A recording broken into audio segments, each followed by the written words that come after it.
Hey, good afternoon, everyone. I hope you're having a great day. I decided to do this in doing some research and watching people complaining about their First Amendment rights being violated on Facebook and YouTube and places like that. So what I'd like to do is go into what the First Amendment says in the original language, point out what it covers and doesn't cover, and have some discussion on it. And I do appreciate anyone who's showing up today. Now, as far as the First Amendment goes, it says Congress shall make no law respecting an establishment of religion or prohibiting the free exercise thereof, or abridging the freedom of speech or of the press, or the right of the people peaceably to assemble and to petition the government for a redress of grievances. In other words, the First Amendment is designed to protect basic freedoms. It protects freedom of religion, freedom of speech, freedom of the press, freedom to assemble, and freedom to petition the government. It keeps the government from creating an official religion, which I'm pretty sure we're all happy about that one. Congress shall make no law respecting an establishment of religion or prohibiting the free exercise thereof, or abridging the freedom of speech or of the press, or the right of the people peaceably to assemble and to petition the government for redress of grievances. This means that Congress is not allowed to establish an official state religion or infringe upon the rights of religion, speech, press, petition, or peaceful assembly. Notice peaceful is in there. Okay, so there are some things that are not protected by the First Amendment, and in between each one of these, as I read them off, we can discuss cases pertaining to the individual point. Okay, first one is obscenity. Most of the legal cases that concern sex and free speech have involved publications, a form of speech as far as the courts are concerned. Obscenity is not protected by the Constitution and has been difficult to define what is obscene because we all have different moral views on that. In 1973, the Supreme Court in Miller versus California came up with a three-part definition of obscene material. A work is legally considered obscene if an average person applying contemporary community standards would find that the materials appeals to prurient, appealing to sexual desire, interest. The work depicts or describes in an offensive way sexual conduct or excretory functions, specifically defined by applicable state law, taken as a whole. The material lacks serious literary, artistic, political, or scientific value. This limit on obscene speech also applies to broadcasting. The FCC controls what is allowed on the air. For example, George Carlin's 10 words you can't say on television for those of us old enough to remember. Uh,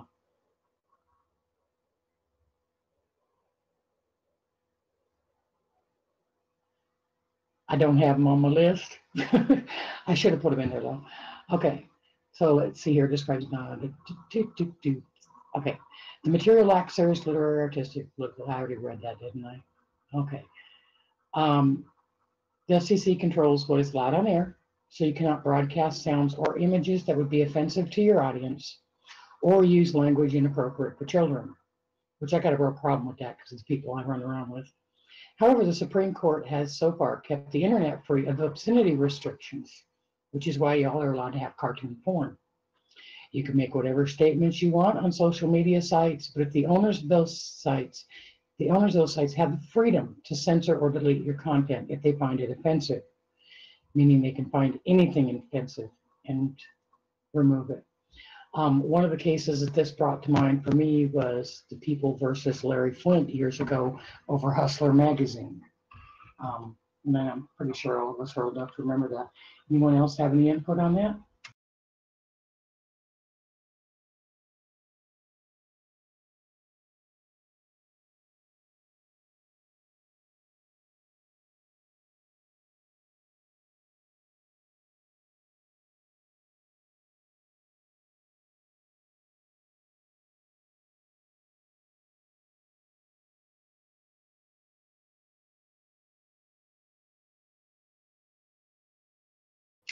I believe you're right. I think he was the one that started the screaming about it.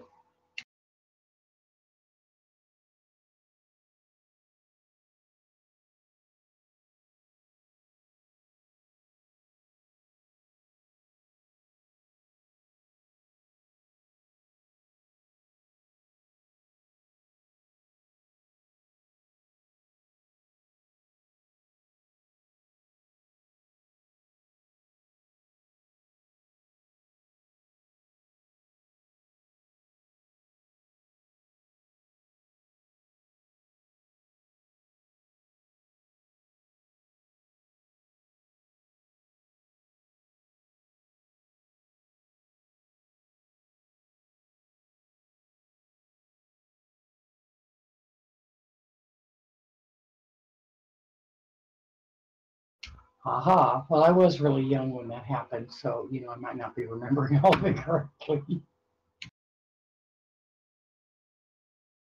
Okay, I wasn't that young.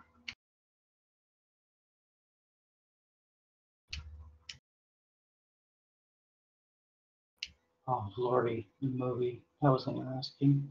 Either you gentlemen sitting in here have anything to add on this?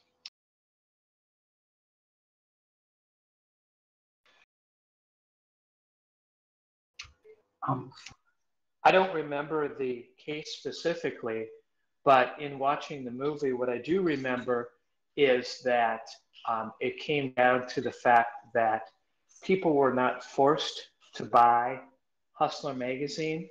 So it made it more difficult for Jerry Falwell in his lawsuit because in order to view that, you first had to make the effort of buying the magazine and then opening it up and finding that page. So that made it a little bit different than somebody who perhaps put it out on a billboard where people driving past, would easily be able to see it. right. I personally thought the cartoon was funny, but that's just me. The cartoon was also listed as parody and stated so at the bottom.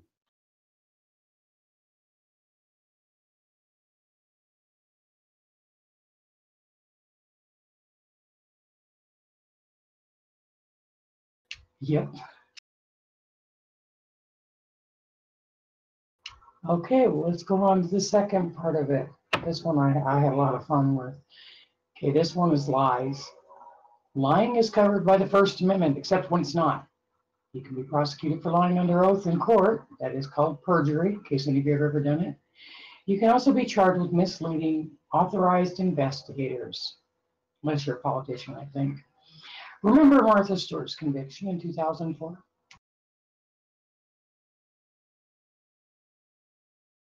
Oh, good point. We'd probably expand on that list, but anyway. Let's see, remember Martha Stewart's conviction in 2004? She went to prison for lying to investigators about her stock trading. It is also illegal to run dishonest advertisements. And if you deliberately tell lies about people, you can be hit with lawsuits at court for either libel, if published, or slander, if spoken.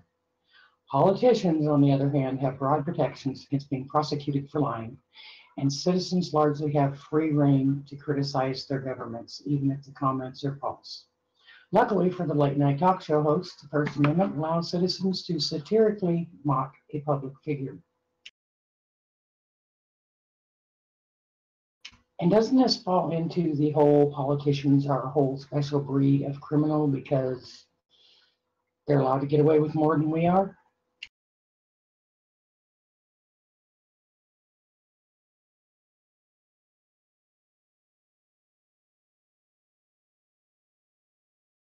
On the creation of government in itself, it's for the greater good of the nation that they don't tell you the truth, and then it's excused. Yeah, that is a good point. I think that's been going on for years and years and years.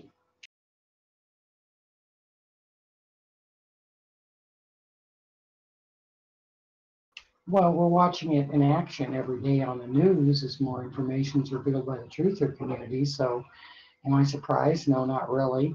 Am I pissed? Yeah, because they should follow the same standards and laws that we do. That's why.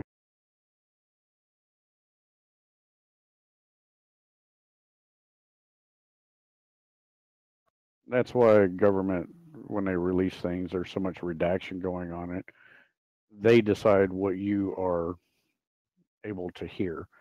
They can always just say national defense is the big cover, even though it's actually personal protection most of the time.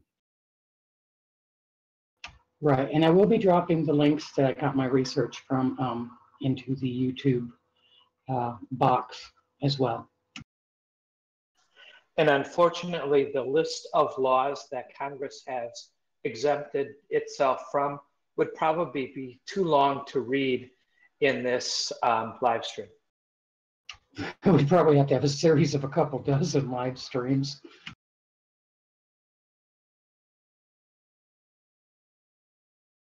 Okay, any other comments on that one?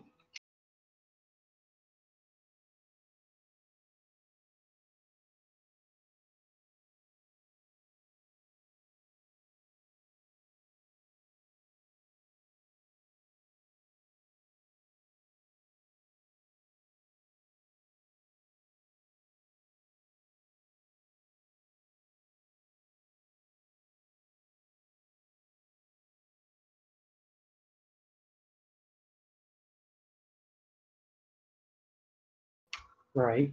And the biggest example I can think of by lying by any administration would be Obamacare. Congress and Senate they're exempt from that. They don't have to have Obamacare, but the rest of us do,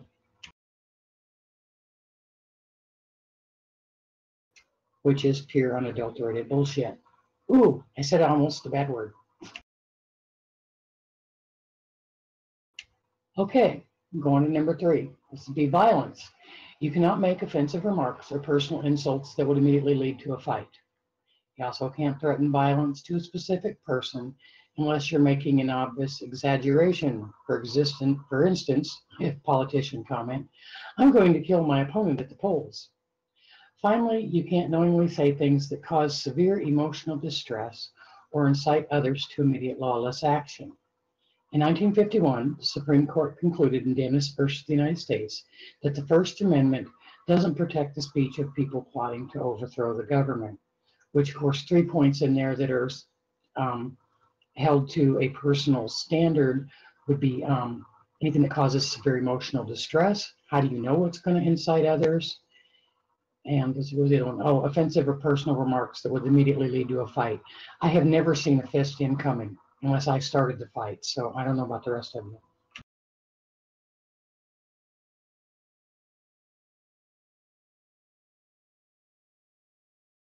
Yes, it is. I mean, does this mean that we all need to have safe spaces on every corner?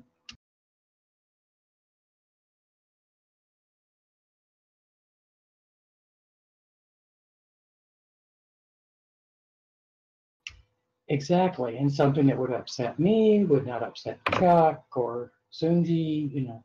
So that's all subject to personal interpretation. Apparently, our president getting elected in a fair and lawful election was enough to trigger people into severe emotional distress.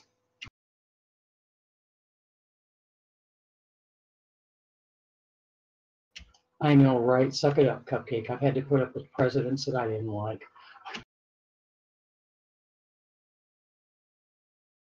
Okay, either you gentlemen have anything to say?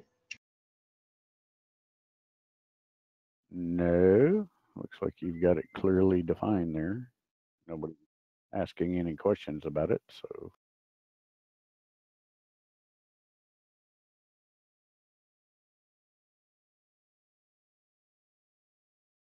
no, you can't sue him personally, but you can sue the federal government.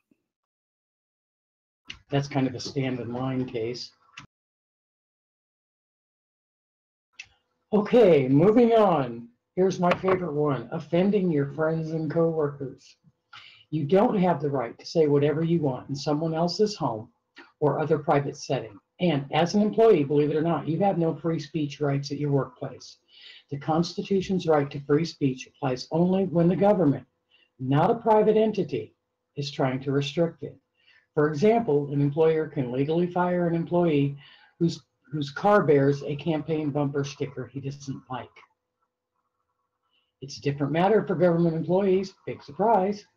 In Elrod versus Burns, the Supreme Court ruled in '76 that the Constitution prohibits government employers from discharging or demoting employees for supporting a particular political candidate. The law also prohibits speech that shows clear intent to discriminate or sexually harass. It also prevents employees in medical or financial fields from discussing confidential information outside of work. And now you know why Strzok wasn't terminated for anti-Trump text. They had to wait until they caught him in a crime.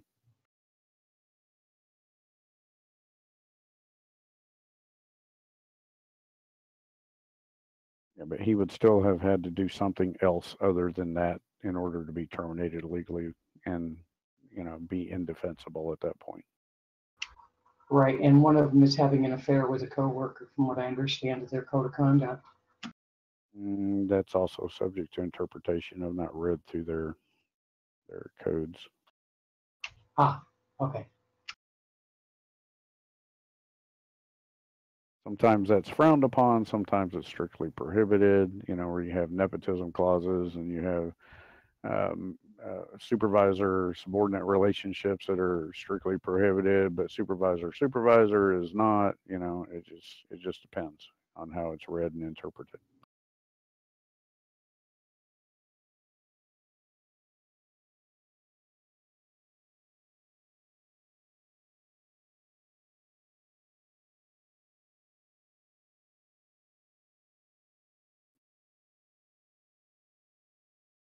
Absolutely, and it could be treasonous or seditious or however they want to interpret it. But again, it becomes a provenance.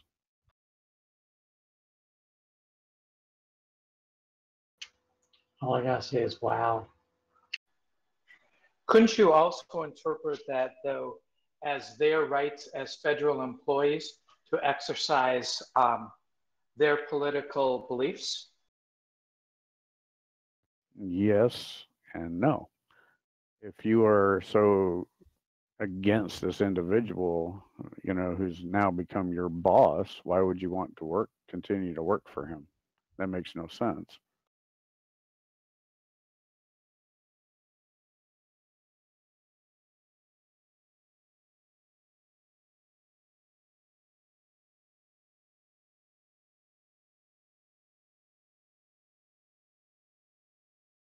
One would assume. Careful with that word there, you know what it means.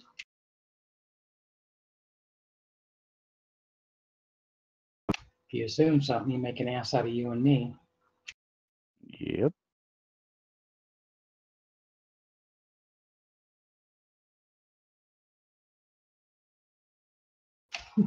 Okay. Okay, and we'll go on to number 6, which is expressing your political views. The law has never permitted Americans to protest in any way they wanted. While the government can't control what you say, how you say it must be subject to what the courts consider an appropriate time, place, and manner. Legal authorities have a responsibility to protect the safety of attendees at political gatherings and to protect protesters themselves, which no matter what side they're on.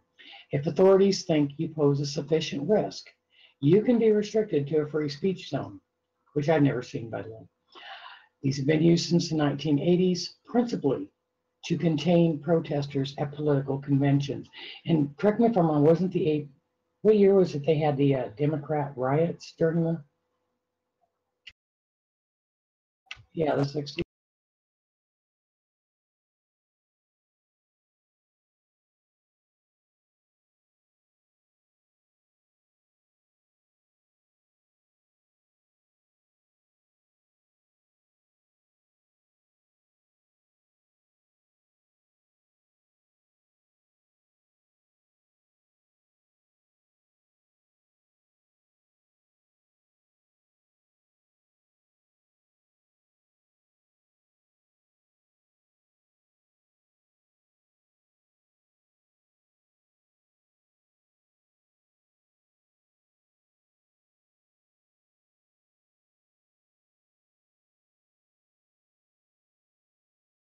Aha, somebody needs to explain that to Antifa. Just saying.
Thank you for clarifying that one. I kind of wondered.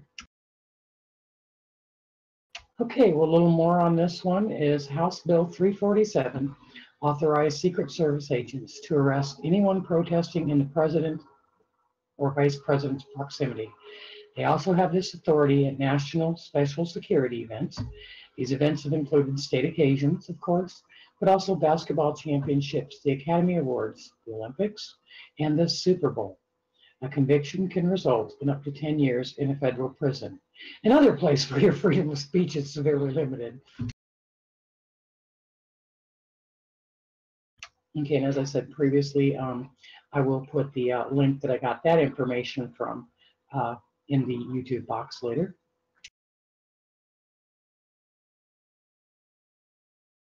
Okay, now for part two. You may have wondered if other countries have any protections for their press regarding news and opinions that are published in the media.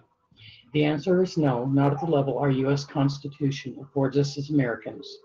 In many countries, even citizen journalists are being arrested and imprisoned for their coverage of events occurring in their home countries. Tommy Robinson is one that comes to mind quickly, as he has been stifled and muted for his reporting of events that have taken place in the UK. Tommy may not be the most stellar citizen in regards to his criminal record. To me, though, however, that does not dilute his information or his message. Since his imprisonment, there have been worldwide protests, and plans are currently being made for an appeal.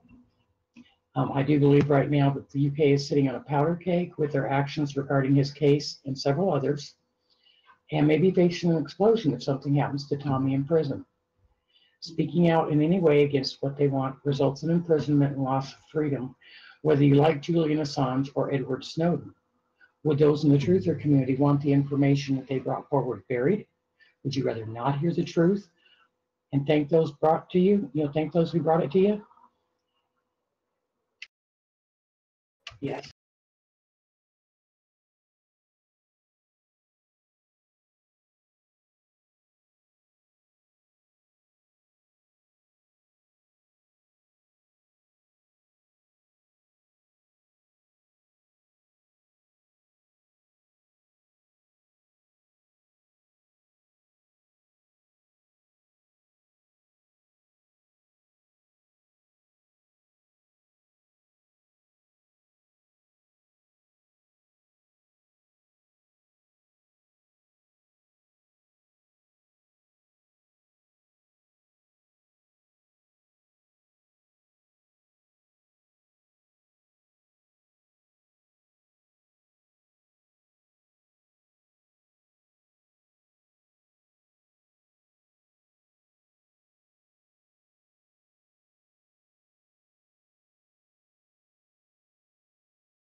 Yeah, it is. I totally agree with that.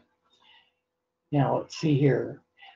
Oh, there it is. Okay. Is it ever right that someone speaking truth to power is imprisoned either on false charges or flimsy pretext of a charge? Only one of the examples I mentioned is a U.S. citizen. That would be Edward Snowden. The other two are UK and Australian citizens.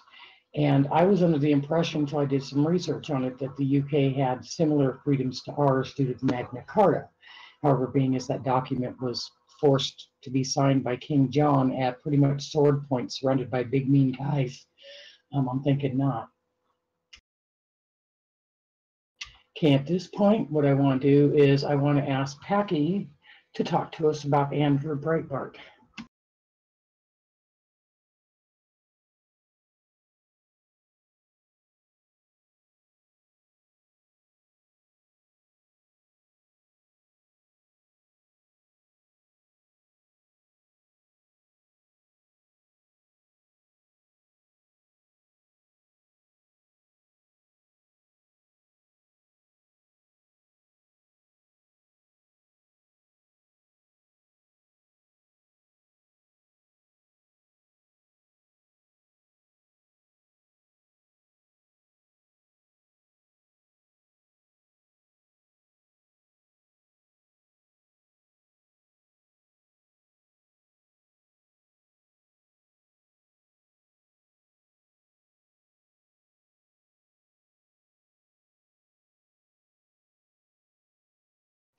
Sure. Okay. I'm not sure what to say. Sunji, do you have anything to add here? Not at this I got it. moment. I got it. I just turned that off. Okay, I I'm find that sorry. hard to believe. Let me start over. So probably you all probably heard a bunch of empty space where I was talking earlier. We had a little bit of a audio issue, but it should be fixed now. What I was saying about Andrew is that he uh, he had the uncanny ability to make even liberal media people like him. They couldn't help themselves. He would argue with them and stand toe to toe with them and get in their face about things. And it didn't, after the show was done, after the airing was done, he'd say, "Come on, let's go have a beer." And they would all go.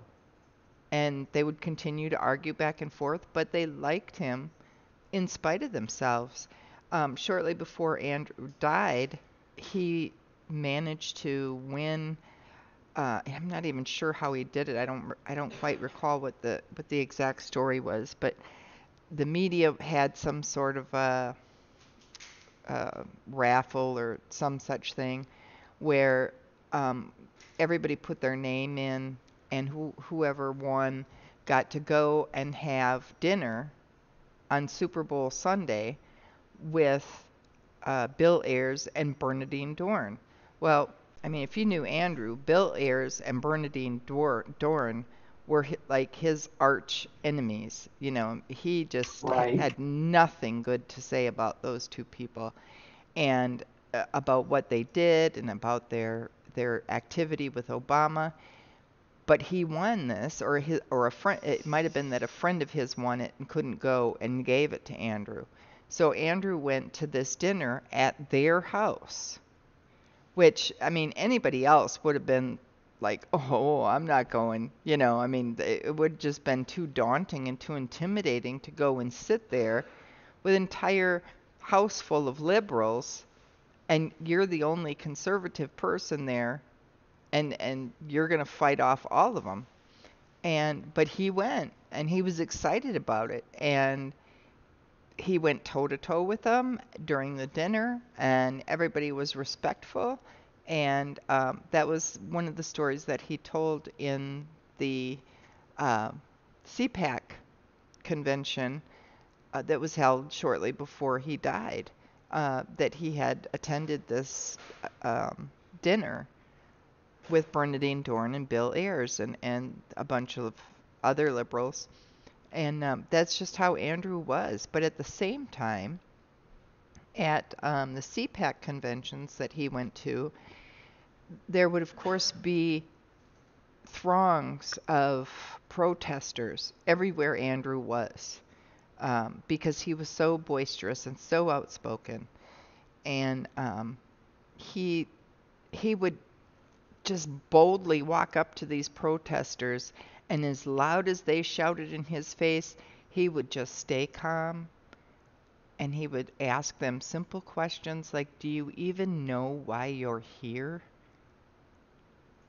Tell me why you're here." And he would catch these, he had this uncanny ability to just catch these people completely off guard. And if it descended into shouting matches, he would get right in their face and he would shout right back. You know, just he was so quick on his feet and able to go toe to toe with anybody. Just a remarkable human being. And for those of you who don't know what Andrew did before he created Breitbart.com, he was the one who outed Anthony Weiner for his sexting the first time and forced Weiner to resign. He was also the one who exposed Acorn and all of their different sub-entities for which they were getting money, and they were illegally telling people how to commit fraud on their taxes, how to basically how to defraud the government for money. And he exposed this by sending undercover people in posing as a pimp and one of the pimp's prostitutes. If you watched the video of the whole thing, um, it was almost comical, and you just couldn't even believe what you were seeing. But they didn't do this in just one location. They did it over and over in several locations all around the country. Before that, he worked for Drudge, and before that, he worked for Ariana Huffington. So Andrew had a solid background. He went to college at Tulane University in Louisiana, and when he went to college, he was a liberal. He got a degree, I believe it was in liberal arts. I'm not quite certain about that. But he was absolutely 100% a liberal. Went to a liberal school, yada yada, but then he went back to California and he started listening to Rush Limbaugh and started realizing the way of the world, and that in order for him to put food on the table and to be able to afford the things he wanted out of life, he was going to have to work for it. And he started to realize the inequality that existed between the liberals and the Republicans, namely the conservatives. And the more that he saw this and the more that he came to know it, the more he decided it was his calling to fight against it. And that's, in the end, the final several years of his life, that's what he did. I mean, he went 110 miles an hour with his hair on fire and never stopped. And just a remarkable human being. But he was one who understood the value of freedom of speech and freedom of the press. Yes, and I'm bummed he's not here with us today, because I think he'd be a great voice for the entire Patriot movement. He would have. With all of this stuff going on right now, with everything that happened within the Obama administration, I mean, Andrew, if ever we needed Andrew Breitbart, that was the time. But the cool thing about Andrew is he managed to give so many people their voice and to show so many people how to find their voice. And I am blessed to have been one of them. I mean, I still see some of the Breitbart videos and interviews today and think, God, if I could only be Andrew Breitbart.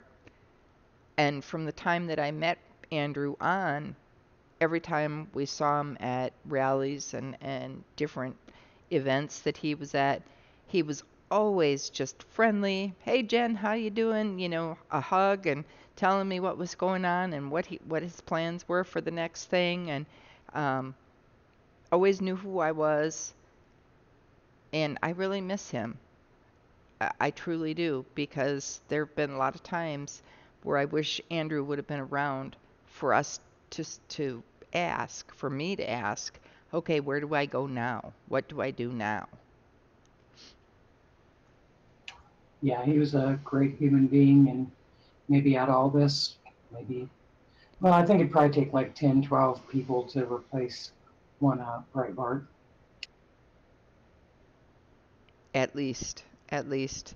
Um, the direction that Breitbart has gone recently, I would say probably over the last 3 or 4 years, I don't think that is a direction that Breitbart really would have gone necessarily had he still been here and in charge of things.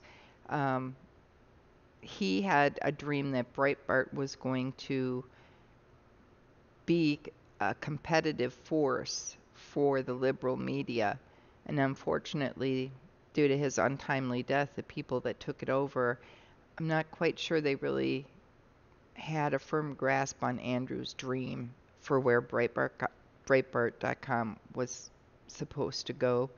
From what I understand, his wife has either taken it over or is in the process of taking it over.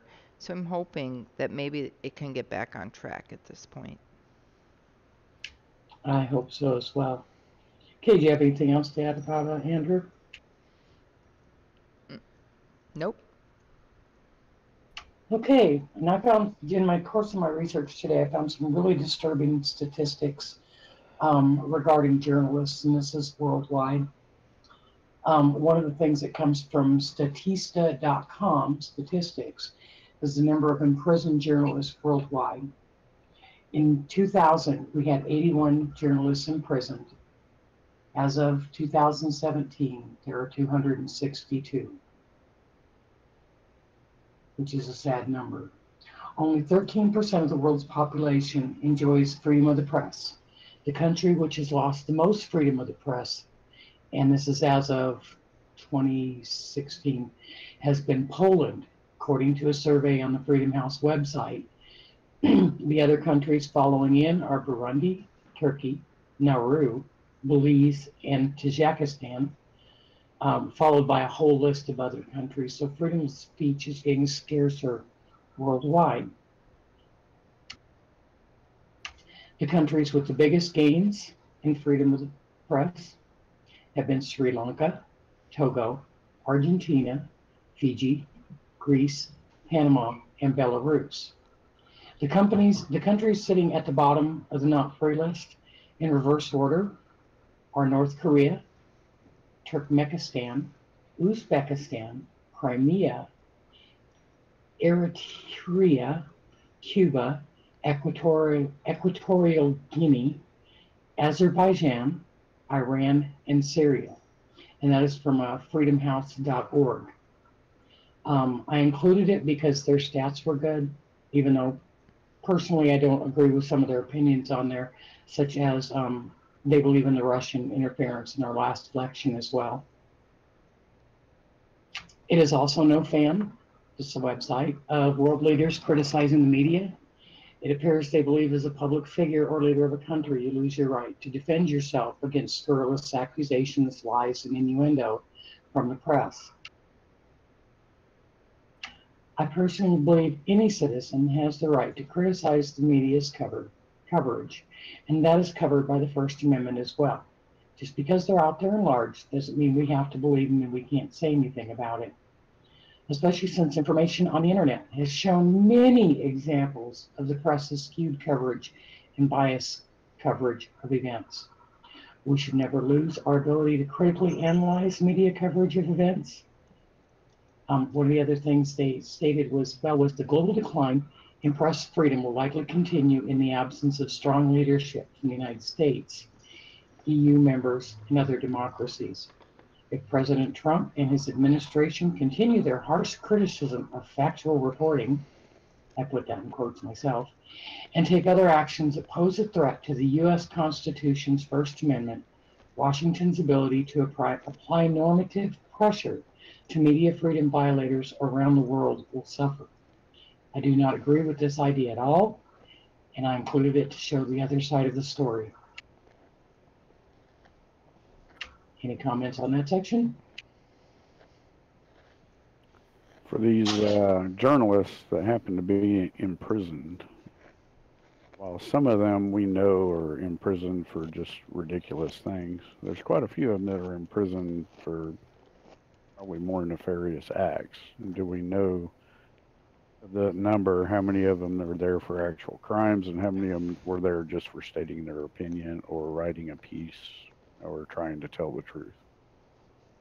Right, that information I was not able to find. There are several websites concerning journalists being jailed for different things, but I didn't find any that actually broke down what they were sent.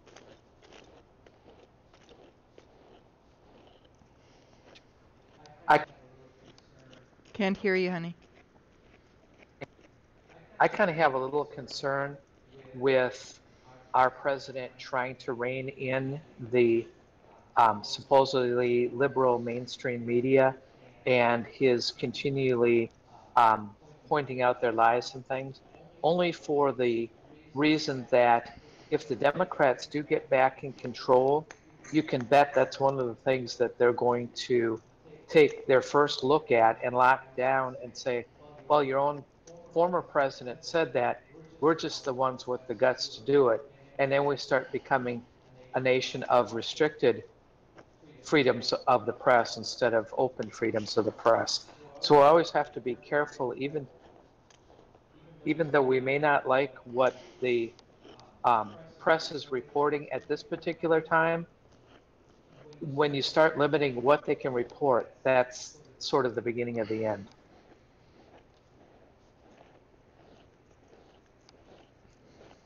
They can report whatever they want, but if they know it to not be true, they're putting themselves in a libelous situation. And it's up to the other media to come against them and say, look, that's not the truth. This is the truth, and here's the evidence behind it. That's what needs to happen. Trump needs to focus on other things. But see, I think where they're hiding or where they're gathering protection is many of these supposedly news shows are nothing but opinion shows. And obviously, anybody on any network is allowed to express their opinion. So, what they are reporting as fact in people's eyes is just their opinion, and that's how they have protected themselves. Yes, it's called CNN News. Yes, it's called Fox News. And yes, there are segments that are news segments, but they really aren't anymore. It's just all nothing but opinions. It's that there's very little straightforward factual reporting. It's always with a twist or with a certain goal in mind as to the way that they report it.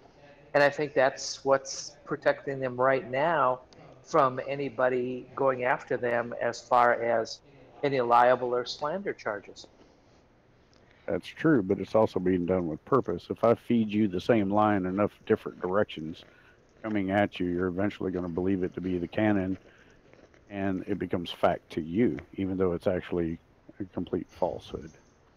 Well, often too, with some of those, the problem becomes that they edit out people's statements. They twist the facts in order to fit their narrative, and it does become outright lies. And I think when President Trump calls out some of these people, it's those outright lies that he's most focused on. I think if you go back to the Reagan era, or maybe perhaps a little bit before that, that's when you notice that the news stopped reporting the news and decided they could go one better and they would create the news. And that's what they're doing now is they're creating the news. They're not reporting the news. So as they create the news in the way that they want to express it. Right, but then like you said, like somebody said, not sure who it was now, but then it's no longer news. If they're creating the narrative that they want to put forth to people, and they're in essence manipulating the American public and whoever else might be watching or affiliated, they're creating stories to fit their own narrative rather than reporting what actually happened. Are they news any longer? And at that point, are they covered by freedom of speech as news? Because clearly what they're reporting is in fact not news. It's a made up story to suit their narrative. It's like a fictional book or movie.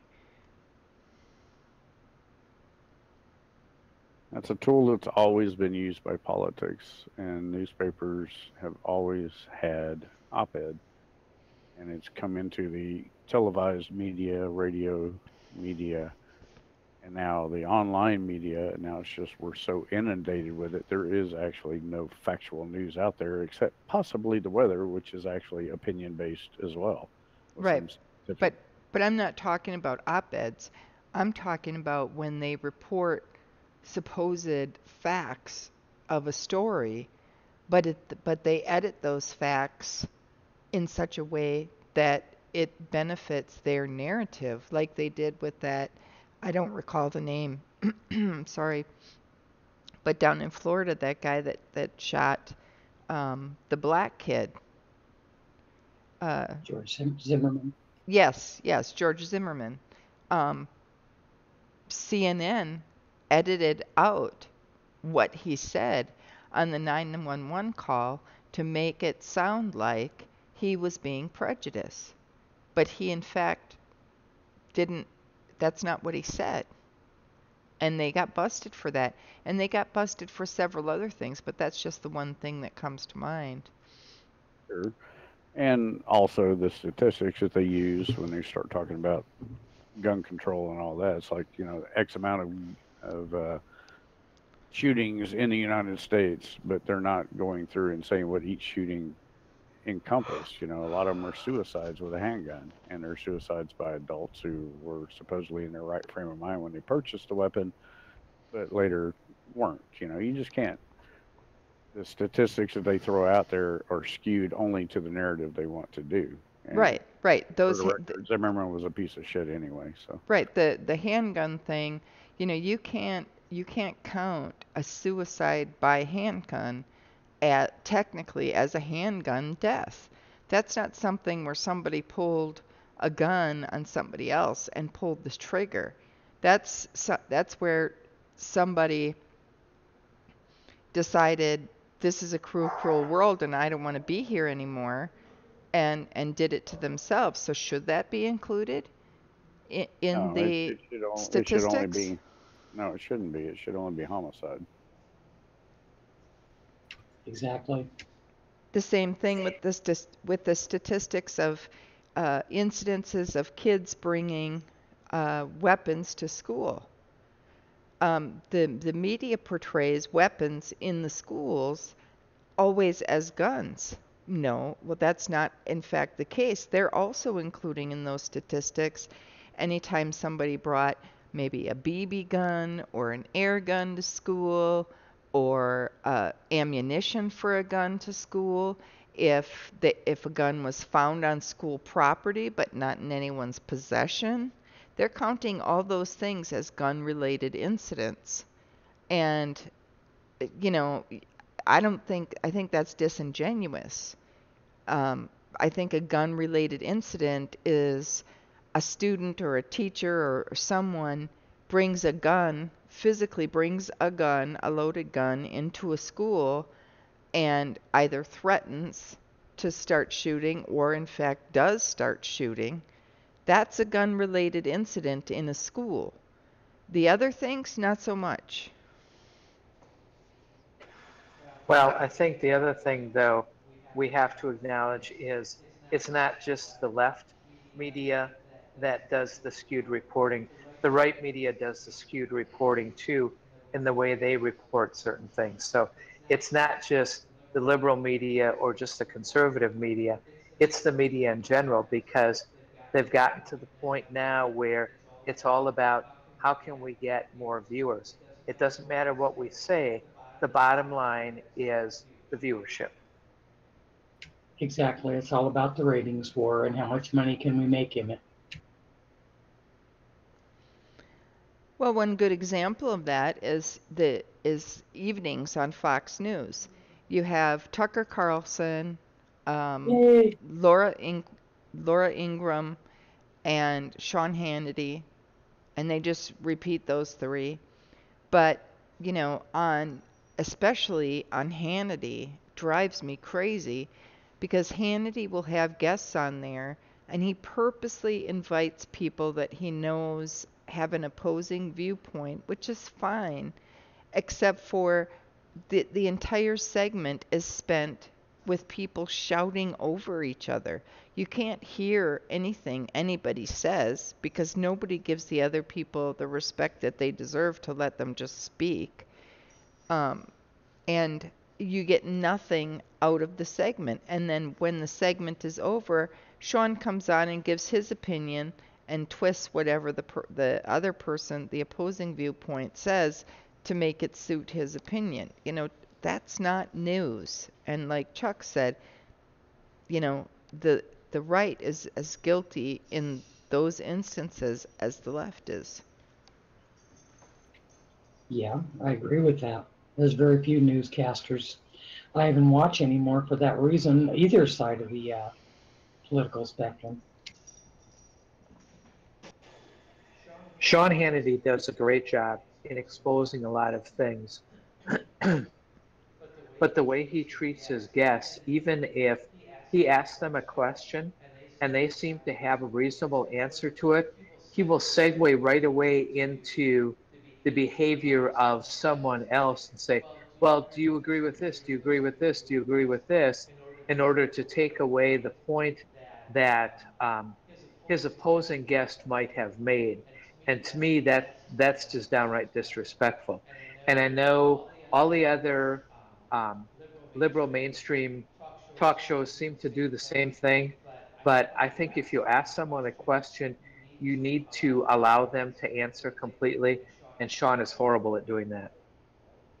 Yes, he is. Well, the same goes for Michael Savage and Mark Levin. Mark Levin is like classic. He's constantly yelling at the top of his lungs. I mean, if you ever listen to one of his shows, he starts out with a normal tone and he gets louder and louder and louder and louder. And it's like by the end of the show, you're shocked that he even has any voice left because he's been screaming through the entire thing. What about Alex Jones? I keep waiting for that vein in his forehead to explode. That's another good example. Although the mainstream media doesn't consider Mark Levin, Alex Jones, who was the other guy that I mentioned?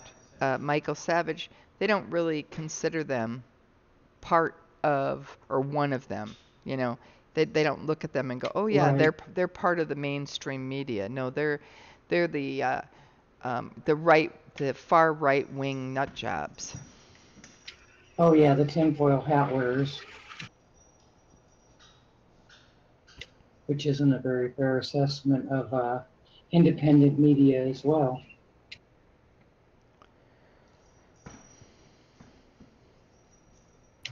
Just my take on it.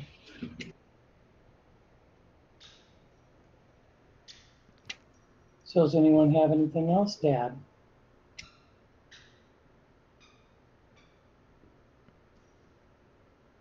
I think you've done a great job in explaining and assembling different examples, Pyro. And for your first live stream, you did an excellent job. Well, thank you. If the gentlemen don't mind, I'll go ahead and go into my wrap-up statement. Go for it. All right. Well, I do want to thank everyone who stuck around to listen. Media coverage in the U.S. has been increasingly slanted, and this is my opinion here, to one political narrative, especially since the election of Donald Trump as our 45th president, because she wasn't supposed to lose. It was her turn. Our media does deserve the criticism they are receiving, with not only the president going after them, but in declining viewership as more and more Americans are turning to alternative media sources, like us, for their news and information. If there's anything that I can say to you today, is please value not only the First Amendment, value all the amendments that we have as American citizens, which hopefully we'll do a series on. This may be the first one of it. Fight for the right to speak out and don't back down from speaking. Channel your inner Breitbart. While I may not agree with your opinion, I will fight beside you for your right to say it. And Pyro is out. Thanks, Pyro. This is Pachy Mom for Passionate Pachyderms and the Herd and Word from the Herd. And thanks for listening. This has been our live stream number 3, and hopefully we're getting better as we go along. Have a good night.